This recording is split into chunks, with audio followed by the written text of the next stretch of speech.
इस देश में अब कुछ ही ऐसे राज्य बचे हैं जहां की सत्ता में बीजेपी की हिस्सेदारी कभी नहीं रही है। इन्हीं राज्यों में से एक राज्य है पश्चिम बंगाल, और इसी राज्य पर अपनी हिस्सेदारी की तलाश में सब कुछ छोड़कर पश्चिम बंगाल के दौरे कर रहे हैं देश के गृह मंत्री और बीजेपी के पूर्व राष्ट्रीय अध्यक्ष अमित शाह।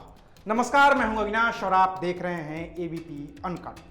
पश्चिम बंगाल में बीजेपी की जड़ें और गहरी हो सकें और इन्हें वोटों में तब्दील किया जा सके, इसके लिए अमित शाह ने मतुआ समुदाय के लोगों से मुलाकात की है। इसके बाद से ही लोगों की दिलचस्पी ये जानने में है कि आखिर ये मतुआ समुदाय है क्या, जिससे खुद गृह मंत्री अमित शाह मिल रहे हैं और उनके यहाँ खाना खा रहे हैं। तो क्या है इस मतुआ समुदाय का इतिहास, पश्चिम बंगाल की राजनीति में इसका कितना दखल है और क्यों इस समुदाय का समर्थन सभी पार्टियों के लिए जरूरी है, इसी पर मिलेगा आपको आज का बिन मांगा ज्ञान।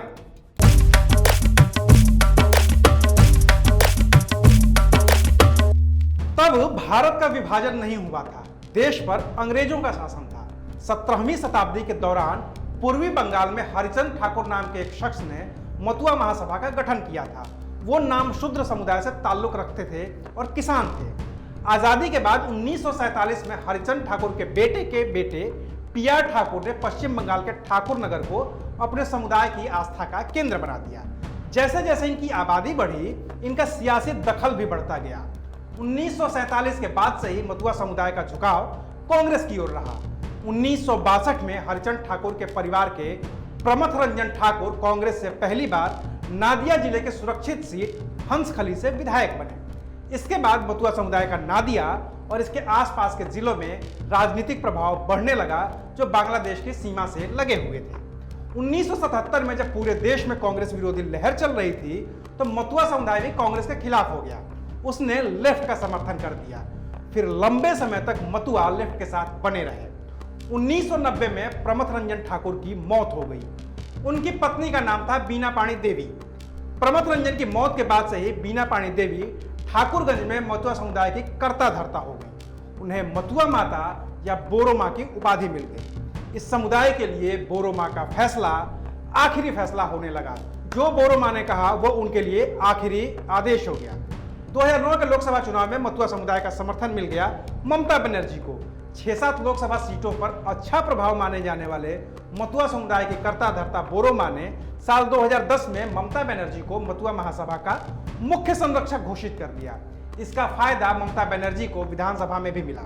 6-7 लोकसभा सीटों का मतलब करीब 40 विधानसभा सीटें होता है। इन पर मतुआ का अच्छा खासा प्रभाव है। 2011 में ममता बनर्जी को पश्चिम बंगाल में जीत मिली और वो मुख्यमंत्री बन गई। इसके पीछे मतुआ समुदाय का समर्थन माना जाता रहा है। साल 2014 में जब लोकसभा के चुनाव होने थे, बोरो माँ के बड़े बेटे कपिल कृष्णा ठाकुर को टीएमसी ने टिकट दे दिया। वो बनगांव से जीतकर सांसद बन गए। 2015 में कपिल कृष्णा ठाकुर की मौत हो गई। उपचुनाव में यह सीट जीती कृष्णा ठाकुर की पत्नी ममता बाला ठाकुर ने।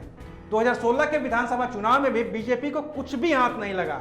हिस्से में महज 3 सीटें ही आईं। इसके बाद पीएम मोदी ने खुद कमान संभाली, बोरो माँ से मुलाकात की, आशीर्वाद लिया और फिर पश्चिम बंगाल में 2019 के लोकसभा चुनाव की शुरुआत की। लेकिन मार्च 2019 में बोरो माँ की मौत हो गई। इसके बाद परिवार में झगड़ा हो गया और ये झगड़ा इतना बढ़ गया कि बोरो माँ के छोटे बेटे मंजुल कृष्ण ठाकुर बीजेपी में आ गए। बीजेपी ने मंजुल कृष्ण ठाकुर के बेटे शांतनु ठाकुर को टिकट दिया और वो जीत गए। इतना ही नहीं, बीजेपी को इस चुनाव में कुल 18 लोकसभा की सीटें मिली। अब एक बार फिर से बीजेपी इस मतुआ समुदाय को लुभाने की कोशिश में है ताकि 2021 में इसका फायदा मिल सके।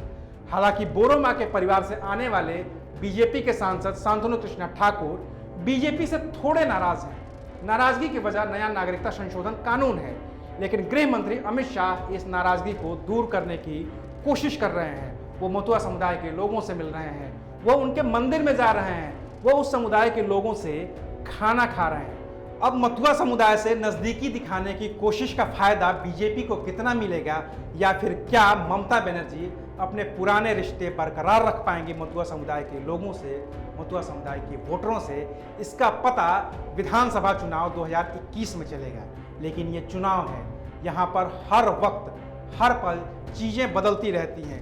कौन कब किस पाले में खड़ा हो जाए कुछ भी नहीं कहा जा सकता। इसलिए अंतिम नतीजा जब तक नहीं आ जाता, ये नहीं कहा जा सकता कि मतुआ समुदाय को लुभाने की कोशिश में अमित शाह कामयाब हुए हैं या फिर ममता बनर्जी। आप देख रहे थे एबीपी अनकट। शुक्रिया। एबीपी न्यूज आपको रखे आगे।